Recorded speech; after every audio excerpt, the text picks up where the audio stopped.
국제유가 상승세가 쉽게 잠재워지지 않고 있습니다. 그 이유는 크게 세 가지가 있을 텐데요. 첫 번째는 너무 잘 알려졌듯이 사우디와 러시아의 감산, 두 번째는 기대 이상의 미국 경제, 세 번째는 아마도 투기적 움직임이 있을 수 있다는 점입니다. 오늘은 주로 첫 번째 원인 측면에서 문제를 짚어보겠습니다. 여러분 너무 잘 아시지만 사우디와 러시아가 감산을 했죠. 러시아는 전 세계 원유 생산 2위 국가, 사우디는 3위입니다. 2위, 3위는 왔다 갔다 하는데요. 이 두 나라가 손을 잡고 생산을 줄였으니 파장이 컸던 건 너무 당연한 일일 겁니다. 그런데 여러분 한번 생각을 해볼게요. 감산을 해서 가격을 올린다고 반드시 이익이 늘어날까요? 상황에 따라서 그렇지 않을 수도 있을 겁니다. 가격이 오른 게 너무 부담스러워서 수요가 확 줄어버린다면 가격 오른 것보다 판매량 줄어든 영향이 더 커서 돈을 못 벌 겁니다. 사우디와 러시아가 감산을 하는 궁극적인 이유는 돈을 벌기 위한 겁니다. 사우디는 네옴시티의 성공을 위해 막대한 예산이 필요하고요. 러시아는 우크라이나와의 전쟁에서 이기려면 또 마찬가지로 돈이 필요합니다. 그런데 지금까지는 사우디와 러시아의 감산이 시장에서 먹혀들고 있다는 데이터가 나오고 있습니다. 월저널에서 나온 기사인데요. 사우디와 러시아가 도박에서 이겼다. 이런 기사입니다. 에너지 아스펙츠의 분석에 따르면 사우디아라비아 이번 분기 원유 수익은 4, 6월 기간과 비교해 약 3천만 달러 정도 증가한 것으로 예상이 되고 있습니다. 전분기와 비교하면 약 5.7% 증가를 한 겁니다. 3개월 동안 이러한 상승세가 지속된다면 약 26억 달러 정도의 추가 수익이 발생할 것으로 예상이 되는데요. 러시아 원유 수익은 28억 달러 정도 증가할 것으로 나타나고 있습니다. 사우디 같은 경우에 감산으로 인해서 하루에 400억씩 더 벌고 있다는 얘기인데요. 세 달이면 3조 5천억이 됩니다.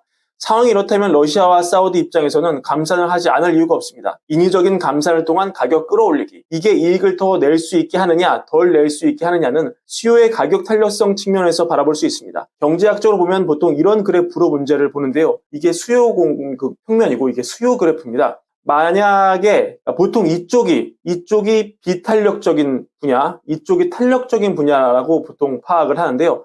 만약 가격이 이쪽에 있다면 인위적으로 가격을 올리는 게 총 수익을 높이는 데 더 유리합니다. 요 네모가 수익인데요. 요 노란색 네모가 가격이 올라갔을 때 네모가 요 빨간 네모보다 더 크죠. 즉 이 파란색 네모가 보라색 네모보다 더 크다고 보시면 되겠습니다.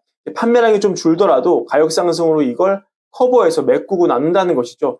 그러니까 이번 사우디와 러시아의 도박은 원유 가격이 이쪽 분야, 즉 수요가 비탄력적인 영역에 머물고 있다고 판단을 한 후 감행한 것이고 그게 먹혀들은 셈입니다.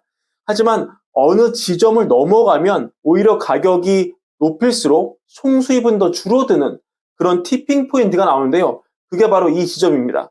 보통 수요 곡선의 딱 절반일 때 그런 현상이 나오는데요. 따라서 러시아와 사우디는 아마도 이 적정 시점이 어느 시점인지를 면밀하게 저울질을 지금 하고 있을 것으로 생각이 됩니다.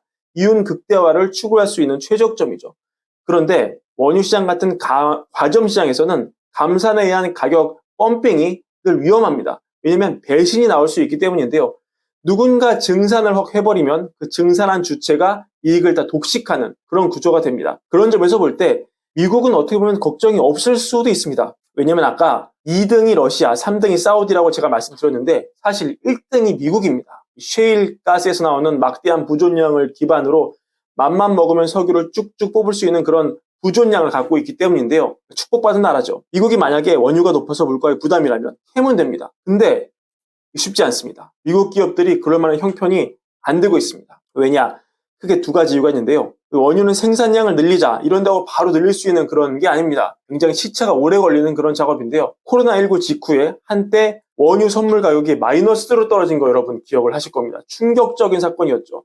이때 엑소모빌을 비롯해서 미국 에너지 기업 주가가 박살이 나고 기업들이 초주금 근처까지 몰렸는데요. 이때 난 상처로 인해서 에너지 기업들이 석유 탐사, 개발 이런 데 들어간 예산을 확 줄여버렸습니다. 그게 시차를 두고 이어지면서 미국 에너지 패권에 영향을 주고 있는 거죠. 실제 베이커 휴즈 자료에 따르면 미국은 지난해 비교해 무려 134개의 리그를 덜 돌리고 있습니다. 리그, 즉 이 드릴링 리그를 말하는 거죠. 석유 시추. 원유 가격이 많이 오르는 추세인데도 말이죠. 또한 이 당시 겪은 파장으로 미국 에너지 기업 주가가 너무 떨어지니까 이 회사들이 주주 달래기를 위해서 주주 환원 정책을 엄청나게 씁니다. 이 골드만삭스에 따르면 미국 원유 기업들은 운영 현금으로 캐시플로우의 절반만 재투자하고 있는데 팬데믹 이전 몇 년 동안에는 무려 90% 이상을 재투자를 했습니다. 재투자를 안 하는 대신에 주주 환원 정책, 배당, 자사주 소각 이런 걸로 돈을 다 돌리는 거죠. 이런 움직임에 대해서 사실 주주들이 나빠할 게 없습니다. 왜냐하면 재투자를 해서 회사 경쟁력이 올라가느냐, 올라갈 수 있느냐, 이거는 장기 문제지만 당장 배당을 주고 자사주 매입해서 소각하고 이건 바로 내 주식 상승을 시키는 효과를 내거든요. 게다가 원유기업 입장에서는 지금 뭐 ESG 열풍이 불면서 가뜩이나 퇴물기업 취급받으면서 눈물 서린 밥을 먹고 있는데 주주 환원 정책이라도 잘해야 시장에서 대접을 받습니다. 이런 게 미국 기업 재투자 열망을 확 꺾어버리면서 시장 주도권이 러시아와 사우디로 확 넘어가 버린 겁니다. 문제는 이렇게 꼬여버린 원유 시장이 다시 인플레를 올려버릴 수 있다. 이게 우리의 걱정인데요. JP모건은 얼마 전 보고서를 통해서 석유 감산이 마무리되지 않았고 감산이 계속된다면 유가는 배럴당 120달러까지 갈 수 있다. 150, 그 이상의 포캐스팅 나오고 있습니다. JP모건은 만약에 120까지 간다면 글로벌 성장률이 0.5%포인트 하락, 인플레는 전년 대비 6% 상승할 수 있다고 보고 있습니다. 특히 유가 급등이 지속된다면 4분기 글로벌 경제가 심각한 침체로 빠질 수 있다 이렇게 경고를 하고 있는데요. 만약에 유가가 정말로 크게 오른다면 공급 충격에 따른 글로벌 경기 침체, 이게 다시 원유 수요를 낮춰서 다시 원유 가격이 내려가는 그런 사이클이 올 것이고요. 아까 수요의 가격 탄력성 설명을 드렸지만 그런 상황이 만약에 오지 않더라도 이 수요가 탄력적인 영역으로 넘어갈 만큼 가격이 오르면 가격을 높여도 돈을 더 못 벌기 때문에 또한 감산 의지도 사라지고 말 겁니다. 그러나 당장은 지금 작전이 먹혀들고 있기 때문에 당분간 감산은 이어질 것 같고 여기에 투기 세력도 베팅을 하면서 늘 그렇듯이 원유파는 소위 메이저 가지고 흔드는 시장 이런 평가도 나오고 있습니다. 과거 금융위기 전후의 시장도 떠올리게 하는데요. 제가 그때 에너지 분야를 출입하던 기자였는데 원유 가격이 200달러 간다 이런 전문가 의견에도 고개를 끄덕거리는 사람이 많았던 그런 때였습니다. 하지만 영원히 오르는 자산은 없고 원유 가격도 사실 불과 3년 전에 선물 가격 마이너스 가지 않았습니까? 그때 다시 100달러 시대 온다면 아무도 믿지 않던 그런 시절이었는데요. 이렇게 변동성이 큰 원유 시장 언제 티핑 포인트가 오면서 다른 내러티브가 힘을 받을지 관심 있게 지켜보면서 현명하게 베팅을 해야 될 시점인 것 같습니다. 오늘의 브랜베어 시간은 이것으로 마치고요. 구독과 좋아요도 함께 부탁드립니다. 감사합니다.